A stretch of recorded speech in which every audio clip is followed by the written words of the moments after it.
Boys and girls, I'm Miss Brown, for those of you that don't know me, and this is Miss G, and we're going to go over a fun little activity with you today, and Miss G is about to explain it. Okay, so your first reading standard for 5th and 6th grade is text evidence, and today we are going to be reading a short passage, and we are going to be talking about claims and evidence. And so we have pieces of evidence and some claims, and we are going to fill in these missing areas that we have after we read the story. We think that y'all will really enjoy the story because it's about Stephen Curry and him challenging himself. All right, so if you follow along on your screen, you'll be able to see the text. So I'm going to start reading it, and then we will finish the activity back here and explain what claims and evidences are. All right, so follow along with me on the left side of your screen. Stephen Curry is one of the most famous basketball players in the world, but when he was growing up, his parents knew that they needed to be very strict with him. Stephen's dad, Dale Curry, played in the National Basketball Association for 16 years.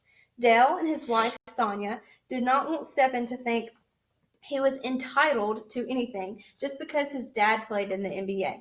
They saw other NBA players who were spoiled their kids. They wanted to make sure Stephen knew he had to work hard to achieve success. Stephen learned a lot from his parents and is now one of the best basketball players in the world. Stephen was born on March 14, 1988. He has a younger brother, Seth, and a younger sister, Sadell. He spent most of his life living in Charlotte, North Carolina because his dad played for 10 years for the Charlotte Hornets. Stephen loved having a father who played in the NBA. Stephen attended lots of NBA games and hang out with other players. But Stephen's parents taught kids that faith, family, and school were much more important than sports. Stephen's mom started a school when he was young, and when he went there during grade school. The school taught kids how to overcome challenges and work together. Even though Stephen's famous dad was earning millions of dollars playing basketball, his parents wanted Stephen to realize the importance of education and hard work. Stephen's mom once made him miss a basketball game in middle school because he did not clean the dishes. If his grades ever dropped or if he forgot to do his chores at home, his mom would not let him play. Then he felt bad. Though he felt bad at the time, he is now thankful for the lessons that his mom taught him. Stephen was also an excellent basketball player when he was young, but basketball was always his favorite sport. He always felt extremely comfortable on the basketball court. He loved spending hours shooting basketball. Dale was one of the best shooters in NBA history. Therefore, Stephen probably inherited some ability to shoot well. But Dale noticed that Stephen shot very awkwardly when he was in middle school, even though Stephen could make more baskets. Dale thought that his son's shot was easy to block, so they spent the entire summer teaching Stephen how to shoot with the ball with a better technique. Dale conducted these lessons at his childhood home in Grotos, Virginia. Dale grew up shooting at a basket that his dad nailed to a wooden telephone pole. Dale spent long hours shooting at this unforgiving basket. Its rims were so sturdy that you had to shoot it directly in the middle of the rim to make a shot. If your shot hit the rim on this goal, there was no chance of it bouncing in. And since Dale's childhood home was surrounded by a forest, he had to run into the trees to retrieve any shots that he missed. There was also an electrical box that buzzed nearby, which made him learn to block out any noisy distractions.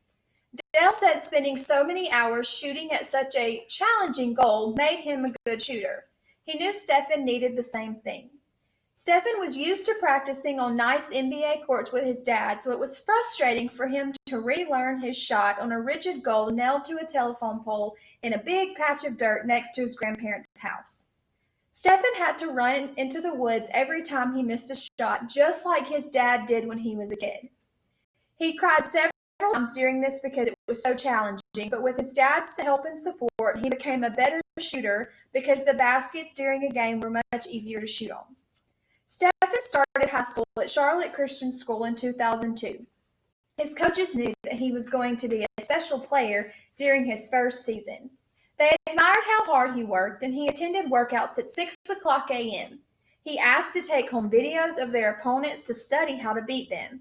Even though he was an excellent shooter, he asked his coaches to help him improve in other areas of basketball every year.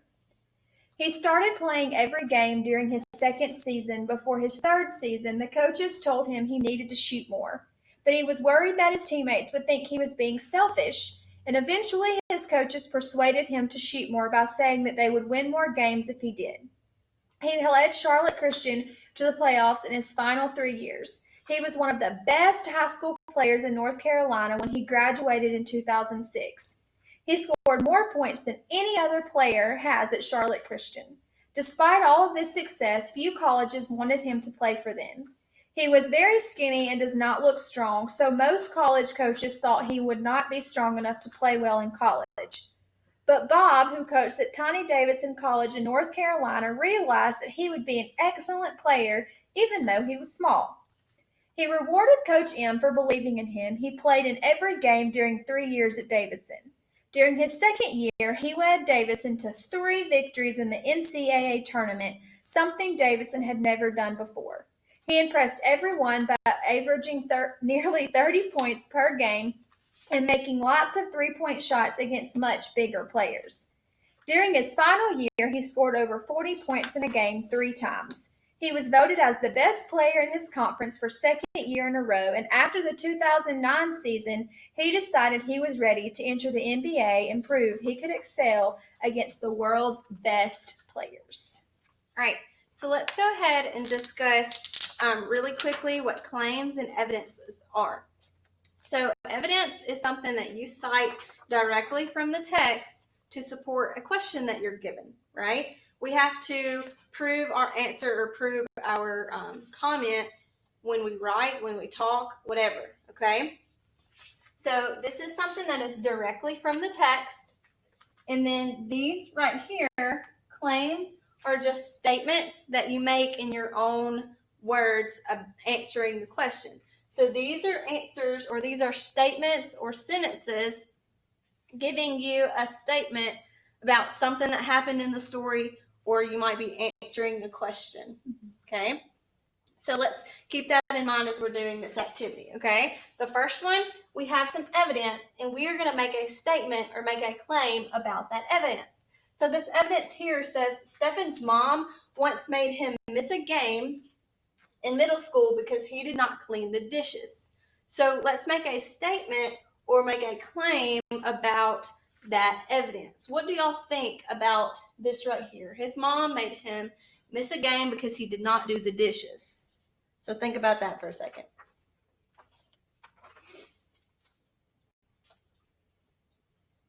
Okay, so Miss Brown, what do you think would be our claim here? I think that his mom was trying to teach him how to be responsible in life. And that way, when he grew up and he was playing basketball or had a family of his own, he would know that he had to take care of all of his responsibilities, not just the playing basketball for fun.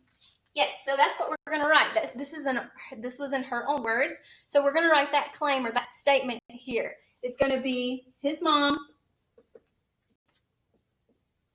taught him to be responsible. And putting these claims in your own words when you're reading through text will help you when you're in your writing too, because you have to do that to get those big points in your development of ideas and organization and all of that when you're doing your writing, which you saw some videos about that by Ms. Coleman and even Ms. G in earlier videos. Yes, that is our commentary in our own words, okay? So now we're going to have a claim, and we're going to back it up with something from the text, okay? So this claim says, practice makes perfect. We read about Stefan and his ability to shoot and to play basketball very well, just like his dad did, but where in the text does it specifically talk about him practicing and getting very good at a certain skill? We can look back in our text over here, and you probably are thinking of a few right now that he did, but one in particular that we want to talk about is going to be in paragraph 7, right? Yes, and it says it again in paragraph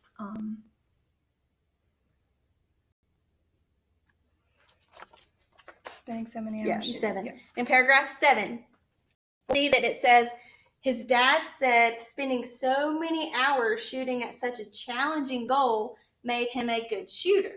Okay, so does that support this claim of practice making perfect? Yeah, it does. Okay, so we're going to write that here. Spending so many hours shooting at such a challenging goal made him a good shooter.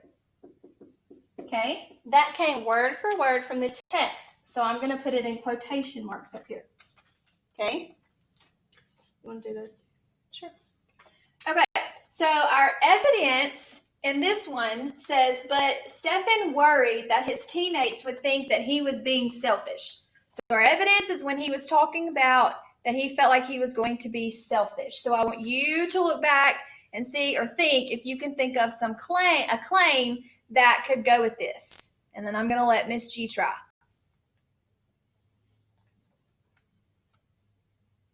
All right, Miss G, what do you think? Well, it says in the text that his coach wanted him to shoot more, so we could put that over here. But is that in your own words? No. So I want you to try again, because remember, our claim and our commentary need to be in our own words. So what is something else that we can think of? What's something you can come up with about this piece of evidence? Well, that's telling me that Stephen thinks about others more than himself. Good job. So put that in your own words. We can say Stephen thinks about others before himself. So you see, at first, Miss G gave another piece of evidence as her claim, and we got to remember that our commentary has to be in our own words.